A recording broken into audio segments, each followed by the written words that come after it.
What's up, you sexy YouTube mother lovers? Just kidding. I am not Brandon Herrera. This might come as a surprise to you. There are, in fact, two people in this world who look slightly similar to one another, who both like AK-47s and maybe have long, luscious locks of hair. But there can only be one Bear Jew. And you're talking to him right now. Or rather, he's talking to you. Anyway, today, I want to show you how full auto AK works. This little guy is Palmetto State Armory AKP that I converted. I am an FFL manufacturer, SOT manufacturer. So I am operating under the confines of the law. I suggest you also operate under the confines of the law. That way they don't come put down your puppy and you're mad at me because I showed you how to do this. This is purely just for educational purposes. Figure there's someone out there who might like a video on how this thing works, because there's really not a whole lot of stuff out there. I mean, there are some, but I just want to add to that. So anyway, I'm the Bear Jew. All right, so we're looking at the internals of a full auto AK. I removed the bolt carrier out of the way just so we can see the stuff that really matters. All right, so if you're used to sort of looking at a standard full auto or semi-auto AK, there's going to be a lot of extra stuff in here. So let's go over them real quick. I'm going to adjust the contrast here so things are a little bit easier to see. So yeah, first and foremost, here's the auto trip sear.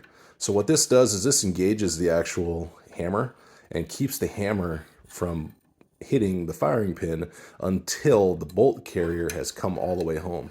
This auto sear indexes on a specific part of the bolt carrier here.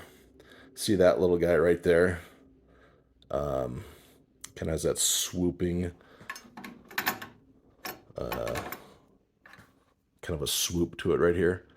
This right here indexes, this little spot here, that little shelf, indexes on this full auto sear. So when you hit that sear, watch what happens.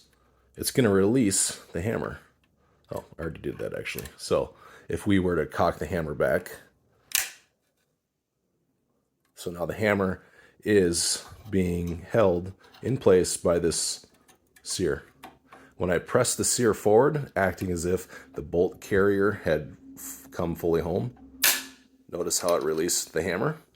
So now the hammer's released and you're able to pull the trigger and fire. So if I pull the trigger and fire, hammer goes home, ignites the firing pin, and boom, you're off. The other part of this is what's called the rate reducer. Now, this isn't necessary to the function of the full auto AK, but what this does is helps reduce the firing rate, the cyclic rate of the AK. The cyclic rate of the AK is pretty high, so this kind of just slows it down just a tad to make it a little bit more controllable. Without this, they say roughly 100 rounds per minute faster, which, you know, some people can control, other people, you know, not so much. So got to remember, this gun was designed for a conscript army. You know, they don't want these kids shooting a full round or full mag off uncontrolled. So this kind of helps with that. So this just kind of rocks back and forth with the hammer. So when the hammer engages that, it'll actually hit it, and it just slows the hammer down ever so slightly. And when the hammer is released, it moves against this guy, and again slows the hammer down ever so slightly. See how it kind of moves? It's hard to.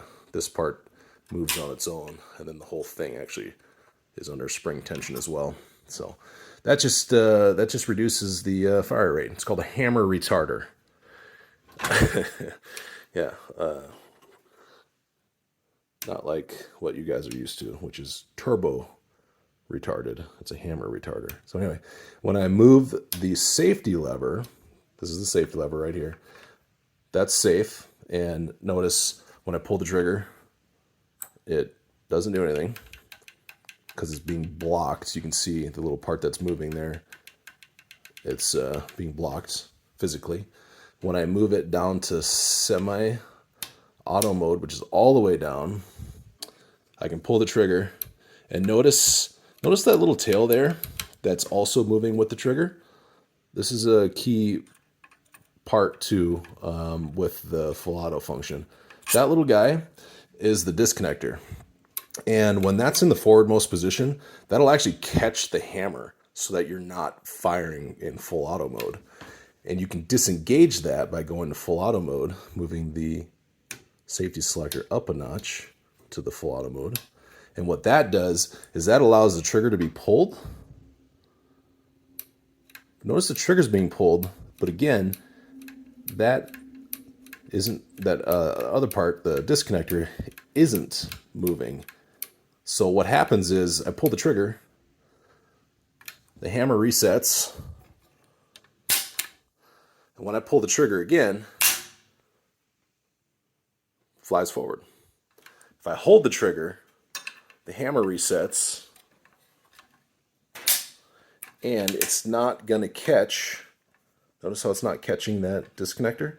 Now if I had the trigger pulled, it still would not be catching that disconnector, because we have it disabled in full auto mode, because the bar here, you can see the back of the safety, this bar here, sorry, it's having a hard time focusing. That bar there is disconnecting the disconnector. So yeah, that's basically how a full auto AK works. So hope you enjoy the video. I'll have more content going forward. So thanks for tuning in.